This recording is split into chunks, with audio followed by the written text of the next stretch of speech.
بسم اللہ الرحمن الرحیم۔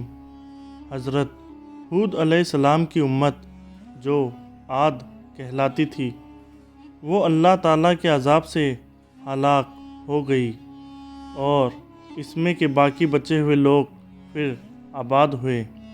ان کی اولاد ہوتی گئی اور بڑھتی گئی۔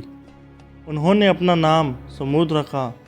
یہ لوگ بھی آہستہ آہستہ بت پرستی کرنے لگے اور برے کاموں میں پڑ گئے، تو اللہ تعالیٰ نے ان کے پاس حضرت صالح علیہ السلام کو نبی بنا کر بھیجا۔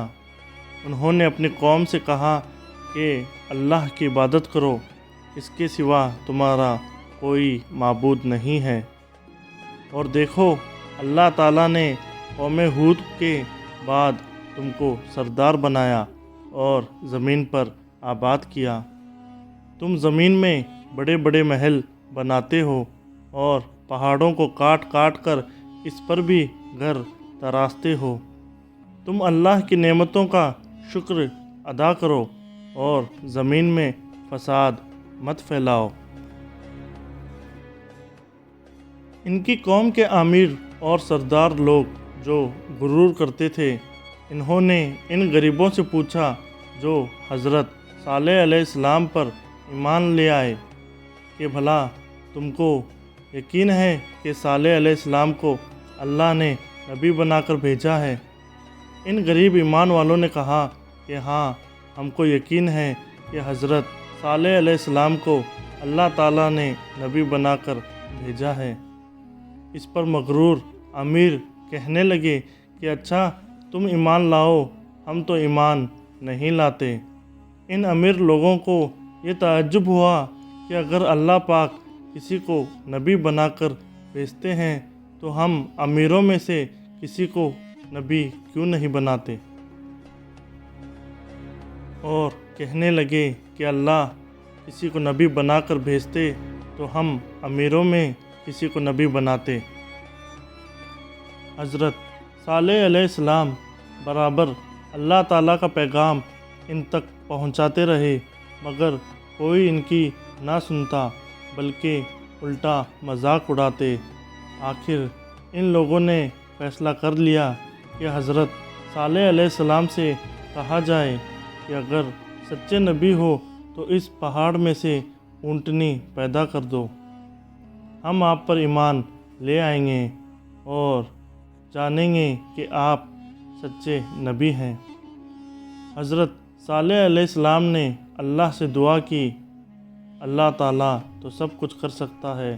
اللہ تعالیٰ نے حضرت صالح علیہ السلام کی دعا قبول کی اور ایک پہاڑ سے اونٹنی کو پیدا کر دیا۔ لیکن ان کی قوم یہ سچائی دیکھنے کے بعد پھر بھی ایمان نہ لائی۔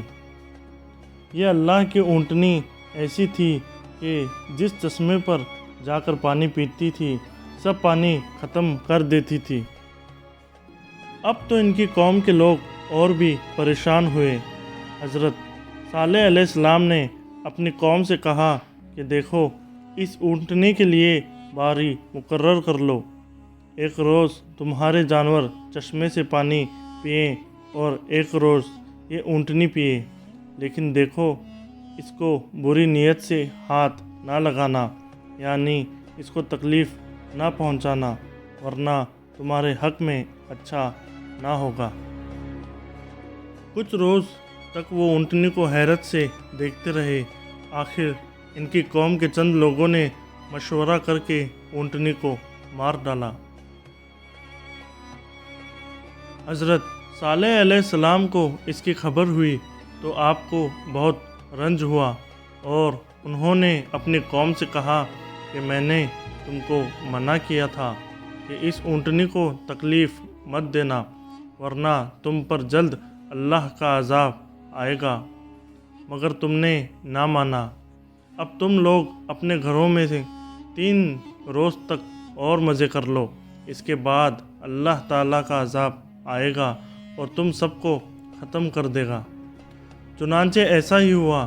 اللہ تعالیٰ نے حضرت صالح علیہ السلام اور ان لوگوں کو بچا لیا جو ایمان لے آئے تھے۔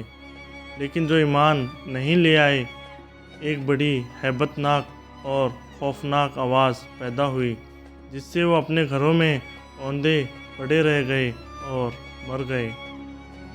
ایسا معلوم ہوتا تھا کہ کبھی یہ یہاں رہتے ہی نہ تھے۔ دوستو، جو لوگ خدا کے حکم پر نہیں چلتے اور پیغمبروں کا کہنا نہیں مانتے، ان کا یہی حال ہوتا ہے۔ اللہ پاک ہم سب کو اپنے عذاب سے بچائے اور اپنی اور اپنے رسول صلی اللہ تعالیٰ علیہ وسلم کی اطاعت نصیب کرے۔ آمین۔